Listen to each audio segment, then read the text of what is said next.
Hello,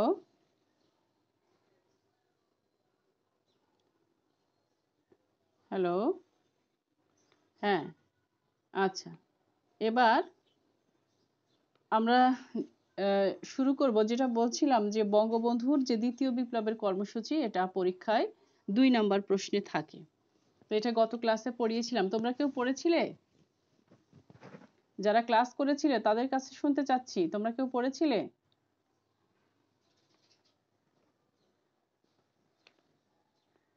hello, hello. কথা বলতে হবে।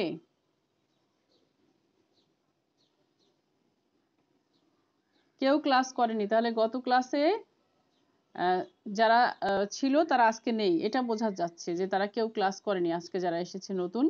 তো তোমাদের উদ্দেশ্যে বলছি, বঙ্গবন্ধুর দ্বিতীয় বিপ্লবের কর্মসূচি এটা পরীক্ষার জন্য পড়বে। এরপরে আসো পররাষ্ট্রনীতি, ২৭ পৃষ্ঠা। যারা এখন জয়েন করেছো খেয়াল করো, ২৭ পৃষ্ঠা, দ্বিতীয় অধ্যায়ের ২৭ পৃষ্ঠা। পররাষ্ট্রনীতিতে কি ছিল?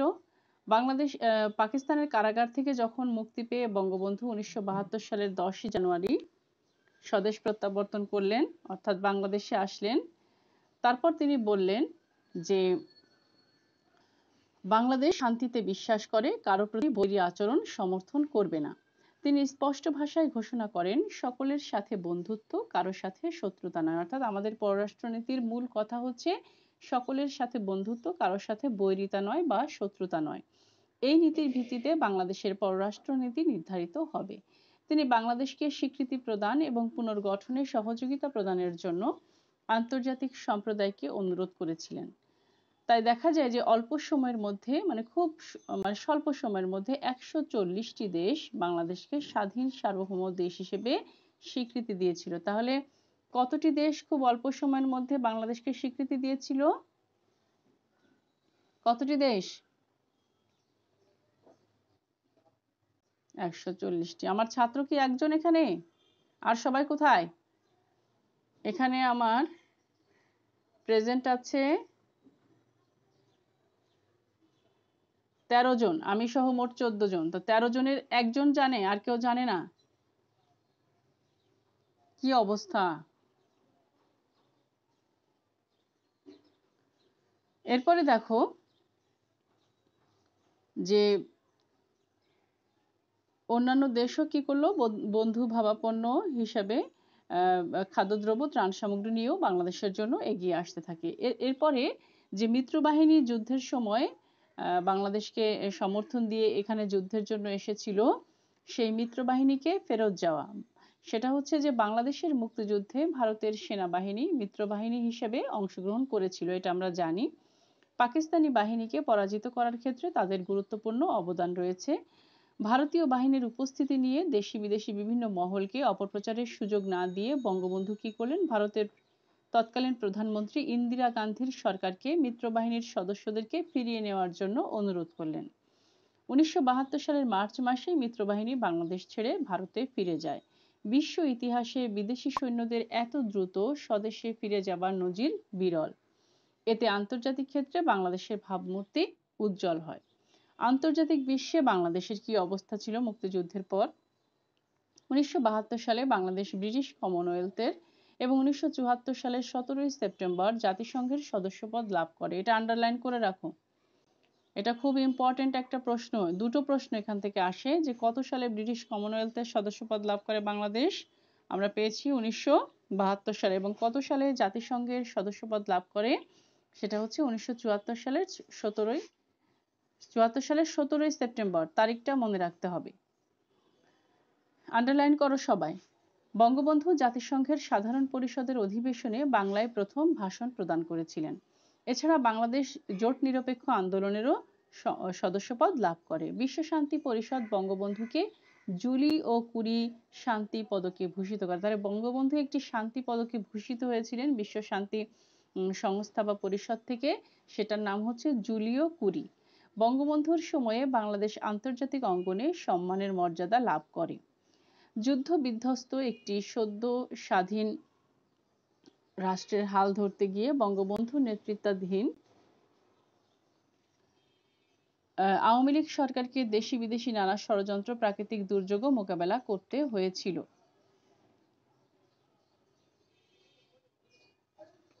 এরপরে দেখা যায় যে এই অল্প সময়ের মধ্যে সরকার বিভিন্ন ক্ষেত্রে উল্লেখযোগ্য সাফল্য অর্জন করতে সক্ষম হয়।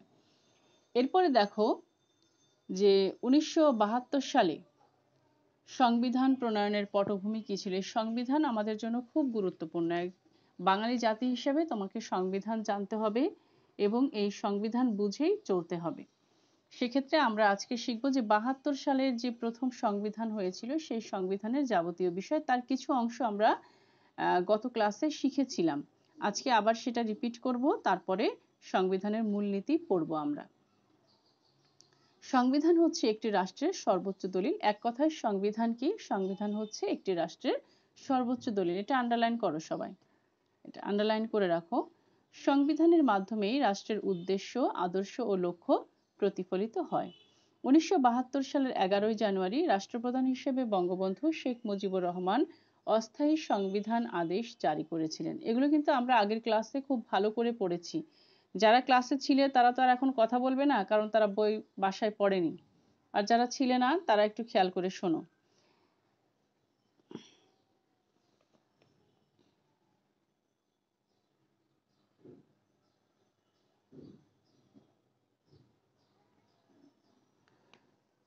1972 সালের 11 জানুয়ারি কি হয়েছিল? বঙ্গবন্ধু শেখ মুজিবুর রহমান অস্থায়ী সংবিধান আদেশ জারি করার পর সংসদীয় সরকার ব্যবস্থা প্রবর্তন করা হয়। অস্থায়ী সংবিধান আদেশের বিভিন্ন দিক হচ্ছে: এই আদেশ বাংলাদেশের অস্থায়ী সংবিধান আদেশ, এটি অবিলম্বে বলবৎ বা কার্যকর হবে। এটি সমগ্র বাংলাদেশের জন্য প্রযোজ্য হবে। বাংলাদেশের জন্য একটি সংবিধান রচনার উদ্দেশ্যে একটি গণপরিষদ গঠিত হবে। মোহাম্মদ দিদার,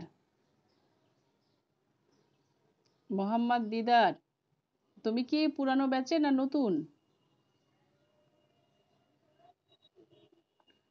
আচ্ছা, তুমি কি ক্লাসের ব্যাপারে কিছু ক্লিয়ার ধারণা রাখো, জানো কিছু? তাহলে যে ক্লাসে আসলে কি শুনে এসেছো?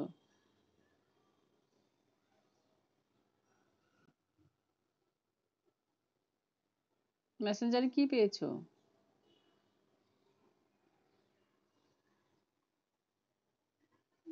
আচ্ছা আচ্ছা, হ্যাঁ বলো, কে কি বলতে চাচ্ছিলে?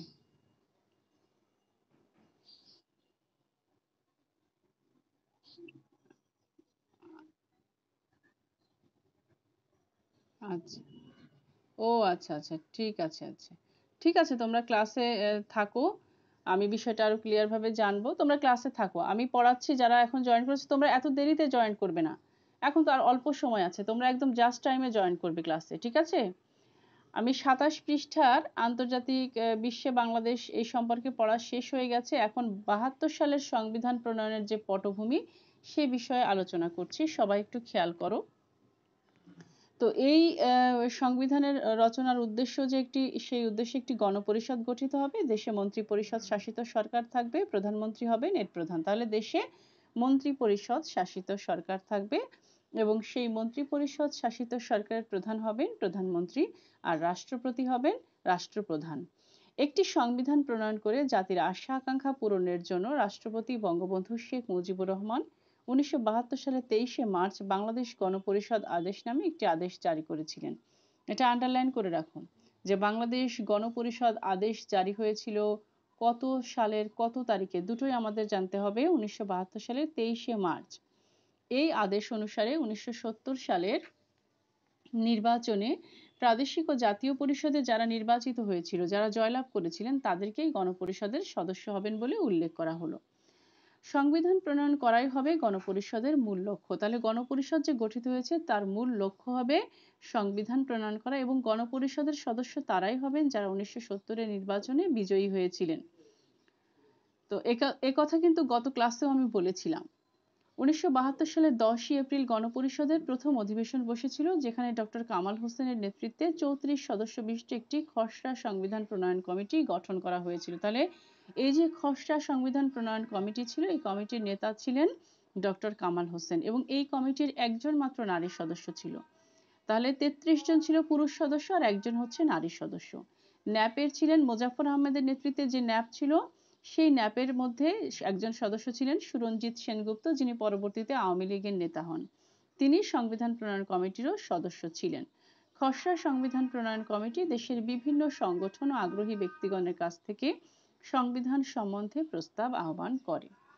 এরপর দেখো যে 1972 সালের 12ই অক্টোবর গণপরিষদের দ্বিতীয় অধিবেশনে, প্রথম অধিবেশন হয়েছিল 10ই এপ্রিল, সেখানে কমিটি গঠন করা হয়, এবং দ্বিতীয় অধিবেশন 1972-এর 12ই অক্টোবর, সেখানে এই সংবিধানের খসড়াটি পেশ করা হয়েছিল, তুলে ধরা হয়েছিল। এরপর 1972 সালের 4 নভেম্বর, এগুলো আন্ডারলাইন করে রাখো, বাংলাদেশের সংবিধান গৃহীত হয়েছিল এবং 16ই ডিসেম্বর থেকে এই সংবিধান কার্যকর করা হয়। অর্থাৎ 1972 সালে সব ঘটনাগুলো ঘটেছে এবং 1972 সালের 16 ডিসেম্বর যে এই সংবিধান কার্যকর করা হয়। গণপরিষদের সংবিধানের উপর বক্তব্য রাখতে গিয়ে বঙ্গবন্ধু বলেছেন, এই সংবিধান শহীদের রক্তে লিখিত, এই সংবিধান সমগ্র জনগণের আশা আকাঙ্ক্ষার মূর্ত প্রতীক হয়ে বেঁচে থাকবে। এখানে উল্লেখ করা প্রয়োজন যে পাকিস্তানের সংবিধান প্রণয়ন করতে সময় লেগেছিল প্রায় 9 বছর। অর্থাৎ 1947 সালে পাকিস্তান স্বাধীনতা লাভ করে ব্রিটিশদের কাছ থেকে, কিন্তু 1956 সালে এসে পাকিস্তানের সংবিধান প্রণীত হয়েছিল। আন্ডারলাইন করে রাখো। তারপর দেখো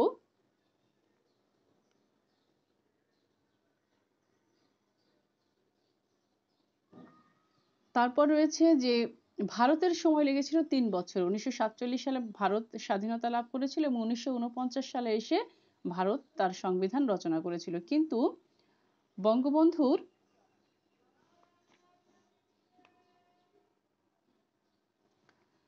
বঙ্গবন্ধুর সরকার মাত্র 10 মাসে বাংলাদেশকে একটি সংবিধান উপহার দিতে সক্ষম হয়েছিল। গণতান্ত্রিক সমাজ প্রতিষ্ঠায় জাতির জনকের এটা এক অসাধারণ অবদান। আমি যে এতক্ষণ পড়লাম, সবাই খেয়াল করেছো? আন্ডারলাইন করেছো বইয়ে? তাহলে আমরা পেলাম যে বাংলাদেশ গণপরিষদ আদেশ জারি হয়েছিল কত সালে? একটু খেয়াল করো তো বইয়ের কোথায় দাগ দিয়েছো? খেয়াল করো কোথায় দাগ দিয়েছো, কত পৃষ্ঠায়? তোমরা না বললে আমি এখন ক্লাস। প্রশ্ন হচ্ছে গণপরিষদ আদেশ, গণপরিষদ আদেশ, বাংলাদেশ গণপরিষদ আদেশ কত সালে কে জারি করেন? দুটো প্রশ্নের উত্তর।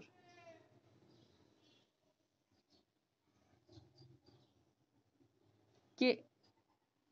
শেখ মুজিবুর। খুব সুন্দর হয়েছে। এরপরে বলো, সংবিধান প্রণয়ন কমিটিতে কতজন সদস্য ছিলেন? কতজন নারী ছিলেন? কার নেতৃত্বে এটা গঠিত হয়েছিল? নেতা কে ছিলেন সংবিধান প্রণয়ন কমিটির? ডক্টর কামাল হোসেন। প্রথম, হ্যাঁ, গণপরিষদের প্রথম অধিবেশন কত তারিখে বসেছিল?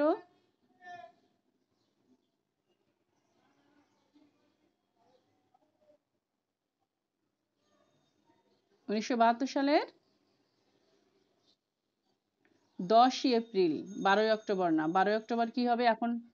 এখন আবার আমি তোমাদেরকে ক্লিয়ার করে দেব, গত ক্লাসেও 2 বার 3 বার করে বলে দিয়েছি, এটা যেন ভুল না হয়। তোমরা একদম বছরের প্রথম মাস থেকে হিসাব করে আসবে, তাহলে আর ভুল হবে না। 10ই এপ্রিল প্রথমে গণপরিষদের অধিবেশন বসলো, সেখানে 34 সদস্য নিয়ে একটি খসড়া সংবিধান প্রণয়ন কমিটি গঠন করা হলো। কমিটি গঠন করার পরে এই কমিটি একটা খসড়া সংবিধান রচনা করলো, যেটা দ্বিতীয় অধিবেশন বসেছিল 12ই অক্টোবর 1972 সাল। এপ্রিলের পরে অক্টোবরে আসলো। অক্টোবরে আসলাম আমরা। অক্টোবরে আসার পরে সেদিন 12 তারিখে, যেদিন দ্বিতীয় অধিবেশন বসে, সেই দিন এই সংবিধান যে খসড়াটা করা হয়েছিল সেটা পেশ করা হয়েছিল গণপরিষদে, তুলে ধরা হয়েছিল। এরপর 4 নভেম্বর, অক্টোবরের পরে নভেম্বর, 4 নভেম্বর এটা গৃহীত হয়। গণপরিষদ এই সংবিধানকে গ্রহণ করে এবং এই সংবিধানকে দেশের জনগণের জন্য কার্যকর করে 16 ডিসেম্বর 1972 সালে। এটাই হচ্ছে মূল বক্তব্য। এখান থেকে পরীক্ষায় প্রশ্ন আসে এবং এগুলো সঠিকভাবে না লিখলে নাম্বার কাটা যাবে। আরেকটা প্রশ্ন হচ্ছে পাকিস্তানের কত বছর সময় লেগেছিল, ভারতের কত বছর সময় লেগেছিল এবং বাংলাদেশে। পাকিস্তানের কত বছর সময় লেগেছিল? 9 বছর। কত সালে ওরা সংবিধান প্রণয়ন করে? আর কত সালে ভারত এবং পাকিস্তান স্বাধীনতা লাভ করে?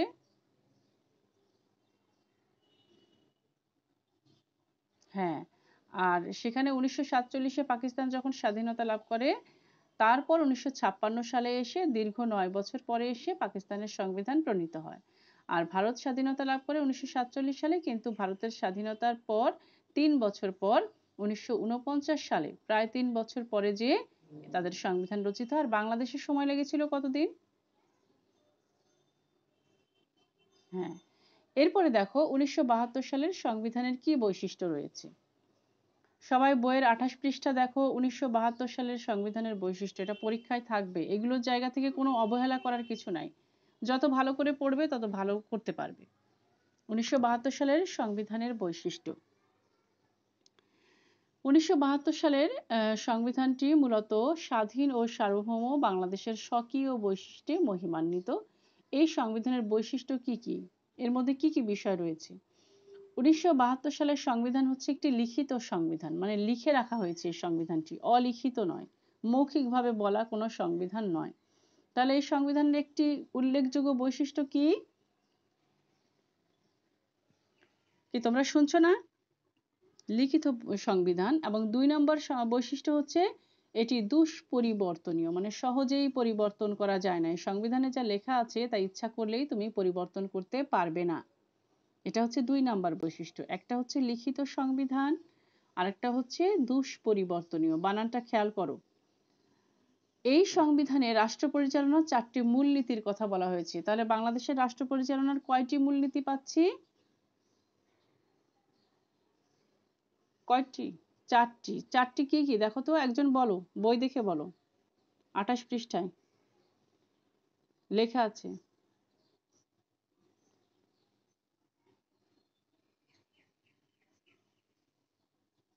খুব সুন্দর। আচ্ছা, আমার অন্য ছাত্ররা কোথায়? এই তাহলে অভিচন্দ্রকে আজকে আমি প্রেজেন্ট দিয়ে রাখবো, আর সবাইকে অ্যাবসেন্ট দিয়ে রাখি। তারা শুধু শুধু এসে, আমার তো মনে হয় তারা মোবাইলে ঢুকে, ক্লাসে ঢুকে তারা মনে হয় ঘুমিয়ে আছে। তোমরা ক্যামেরার সামনে আসো না, তোমাদেরকে আমি চিনিও না। এটা হলো আশ্চর্যের বিষয় যে আমি তোমাদেরকে চিনি না। সামনে ক্যামেরার সামনে আসলে তো দেখতে দেখতে তাও মনে থাকবে। তাহলে আজকে একজন প্রেজেন্ট থাকবে, সে হচ্ছে অভিচন্দ্র, আর সবাই অ্যাবসেন্ট থাকবে। সবাই অ্যাবসেন্ট থাকবে।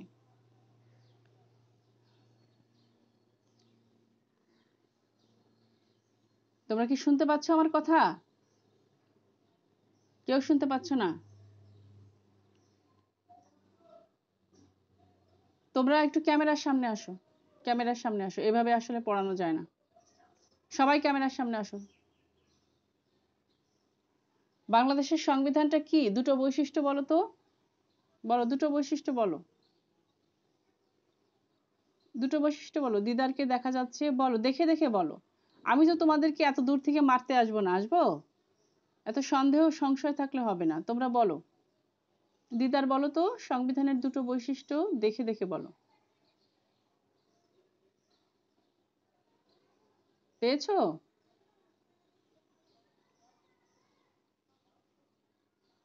হ্যালো? হ্যালো?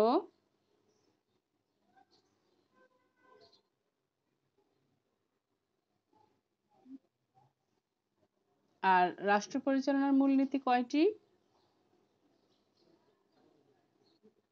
কি কি?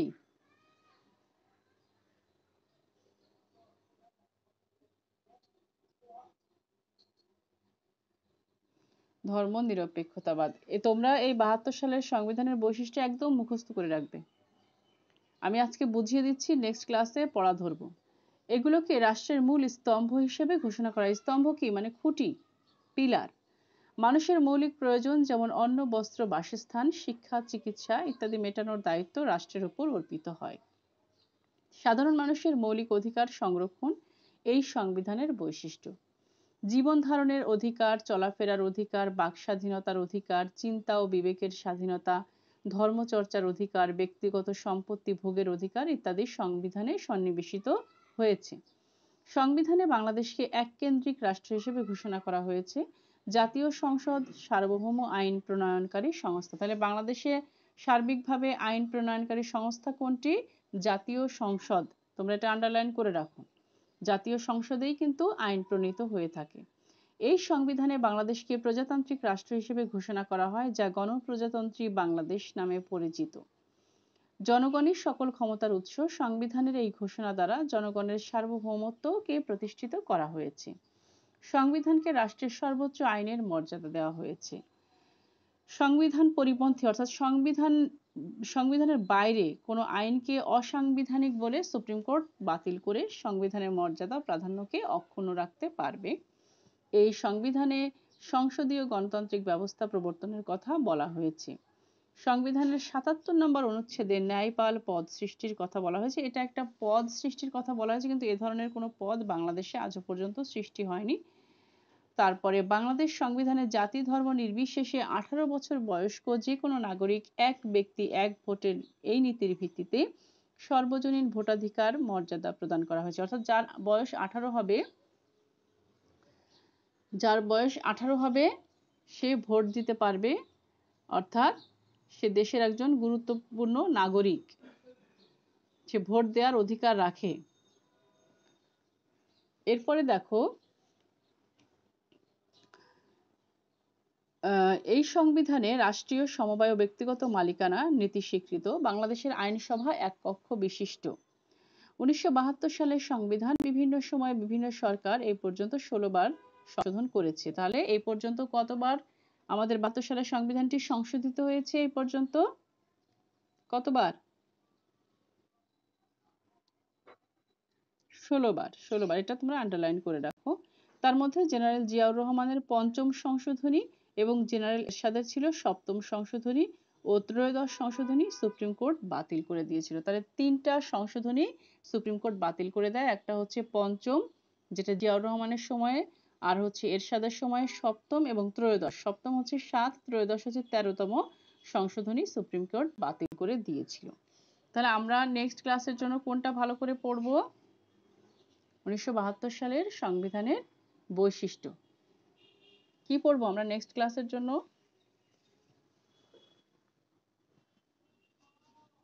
সংবিধানের বৈশিষ্ট্য। এটা আমরা খুব ভালো করে পড়বো। আর পড়বো সংবিধান প্রণয়নের পটভূমি। এই যে আমরা তারিখগুলো পড়লাম, কিভাবে সংবিধান কমিটি, খসড়া সংবিধান কমিটি গঠন করা হয়েছে, সেগুলো কিন্তু আমরা পড়েছি। এগুলো আমরা আবার ভালো করে পড়বো। এবং আরেকটি বিষয়, তার পূর্বের একটি বিষয়, এটা হচ্ছে 25 পৃষ্ঠায় যুদ্ধ বিধ্বস্ত দেশ গঠন প্রক্রিয়া।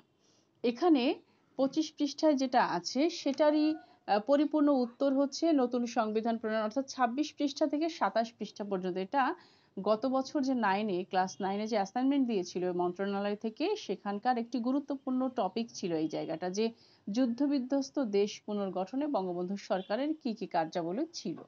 তো এই জিনিসগুলো আমাদেরকে খুব ভালো করে শিখতে হবে। পরীক্ষায় এখান থেকে বড় প্রশ্ন আসে এবং ছোট ছোট অনেক প্রশ্ন এখানে রয়েছে। আর 72 সালের সংবিধান প্রণয়নের পটভূমি এবং এই 72 সালের সংবিধানের বৈশিষ্ট্য কি, আর এই যে পুরো প্যারাটা তোমরা খুব ভালো করে শিখবে।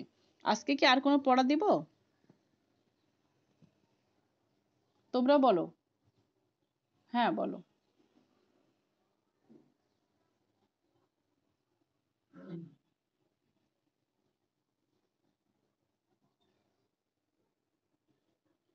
ন্যায়পাল একটা পদ। হ্যাঁ হ্যাঁ, ন্যায়পালের যে কাজটা আসলে সেটা সংবিধানে রয়েছে ঠিকই, কিন্তু বাংলাদেশে আজও পর্যন্ত কোনো ব্যক্তিকে এই পদে আসীন করা হয়নি। বিভিন্ন কারণে হয়তো সেটা হয়নি, কিন্তু বাংলাদেশের ইতিহাসে আজও পর্যন্ত ন্যায়পাল হিসাবে কেউ নিয়োগ পাননি। আর এটা হচ্ছে যে একটা বিদেশি শব্দ। এখান থেকে এইটার একটা বিদেশি ইংরেজি শব্দ আছে, অম্বার্সম্যান। এখান থেকে ন্যায়পাল শব্দটি এসেছে। এখানে সাধারণত মন্ত্রীদের আইন বিষয়ক কার্যাবলীগুলো তিনি দেখাশোনা করেন, এগুলো বিষয়ে তিনি কাজ করেন। এটা হচ্ছে ন্যায়পালের কাজ, এবং আরো অন্যান্য কাজ রয়েছে, কিন্তু বাংলাদেশে ন্যায়পালের কোনো পদ সৃষ্টি করা হয়নি। এটা 77 নম্বর অনুচ্ছেদেই শুধু রয়ে গেছে, এটার আর কোনো কাজ নেই। এটা বিষয়ে বিস্তারিত না জানলেও চলবে। আমাদের খুব সাধারণ কথাগুলো জানতে হবে, এবং একজন ব্যক্তি যে 18 বছর বয়সের আগে সে ভোটাধিকার প্রাপ্ত হয় না, এটাও আমাদের জানতে হবে। 18 বছর বয়স হলেই তাকে ভোটাধিকার প্রাপ্ত করা হয়, এবং তিনি এক ব্যক্তি এক ভোট, অর্থাৎ একজন মানুষ একটা ভোট প্রদান করতে সক্ষম হয়। এই বিষয়গুলো আমরা খুব ভালোভাবে জানবো। এবং তোমরা যদি সংবিধানটা খুলে দেখো তাহলে সেখানে এই যে আমি কতগুলো পয়েন্ট বলেছি, জীবন ধারণের অধিকার, চলাফেরার অধিকার, বাক স্বাধীনতার অধিকার, এগুলো সব স্পষ্ট করে সংবিধানের বিভিন্ন বিভিন্ন নম্বরের অনুচ্ছেদে বলা হয়েছে। তোমরা সংবিধান যদি খুলে দেখো আগ্রহের সাথে, তাহলে এই কথাগুলোর সাথে মিল পাবে। সব সুন্দর করে দেওয়া হয়েছে, কত নম্বর অনুচ্ছেদে কত নম্বর পয়েন্টে সব দেওয়া আছে। তোমাদের বাংলা, এখন তো বাংলা সংবিধানের বই অহরহ পাওয়া যায়, তোমরা দেখলে সেটা বুঝতে পারবে। সবকিছু বুঝবে না, কিন্তু এই কথাগুলোর সাথে মিল পাবে। তাহলে তোমরা নেক্সট ক্লাসে কি পড়বে তোমরা নিজেরা বলো। তোমরা পড়বে যুদ্ধ বিধ্বস্ত দেশ পুনর্গঠনে বঙ্গবন্ধু সরকারের ভূমিকা, অর্থাৎ 25 পৃষ্ঠা থেকে 28 পৃষ্ঠা। এই পড়াটাই কিন্তু যথেষ্ট। আর নেক্সট ক্লাসে আরেক নতুন জায়গা থেকে পড়াবো, বাংলাদেশের রাজনৈতিক প্রেক্ষাপট, বঙ্গবন্ধুর হত্যা এবং হত্যা পরবর্তী যে জেলখানায় জাতীয় 4 নেতাকে হত্যা করা হয়েছিল, সেই বিষয়গুলো আমরা নেক্সট ক্লাসে পড়বো। আর তোমরা সংবিধানের বৈশিষ্ট্য পর্যন্ত খুব ভালো করে পড়বে। এই দুটো জায়গা থেকেই খুব বড় বড় প্রশ্ন আসে, ছোট বড় সব ধরনের প্রশ্ন এই দুই জায়গা থেকে আসে। কাজে এই জায়গাকে খুব ভালো করে না শিখে সামনের দিকে আগানোটা যুক্তিসঙ্গত হবে না। এ ব্যাপারে তোমাদের কারো কোনো কিছু বলার আছে কিনা? আচ্ছা, আরেকটা কথা, তোমরা যারা ক্লাসে জয়েন করবে, আবার বলছি, তোমরা কিন্তু জাস্ট টাইমে ক্লাসে জয়েন করবে। বড়জোর 5 মিনিট, এর বেশি দেরি হলে আমি কিন্তু আর এরপর থেকে ক্লাসে জয়েন করাবো না, অ্যাডমিট দিব না। তোমরা অনেকেই লাস্ট টাইমের দিকে ক্লাসে এসেছো, এটা খুবই খারাপ। ক্লাস 10-এ পড়ে যদি তোমরা শৃঙ্খলা না শেখো, তাহলে আর সামনের দিনে আর কখনোই কিছু শিখতে পারবে না। তোমরা ক্লাসে টাইম মতো আসবে, যদি মনে করো 5 থেকে 7 মিনিট লেট হয়েছে, তাহলে আর ক্লাসে ঢুকতে পারবে না। আমি 5 মিনিটের মধ্যেই সবাইকে অ্যাডমিট করে নেব। আমি তোমাদের জন্য 5-7 মিনিট চলে যাই অ্যাডমিট করাতে করাতে। তো সেটা আর করতে পারবো না। তোমরা প্রথমেই জয়েন করবে ক্লাসে, জাস্ট টাইমে ক্লাসে জয়েন করবে। ঠিক আছে? সবাই কি কথাটা খেয়াল করে শুনেছো? আর ক্যামেরার সামনে আসতে হবে। তো ঠিক আছে, আজকে এই পর্যন্ত। সবাই ভালো থেকো, ভালো করে পড়াশোনা করে আসবে, ক্লাসে প্রশ্ন ধরা হবে। ঠিক আছে?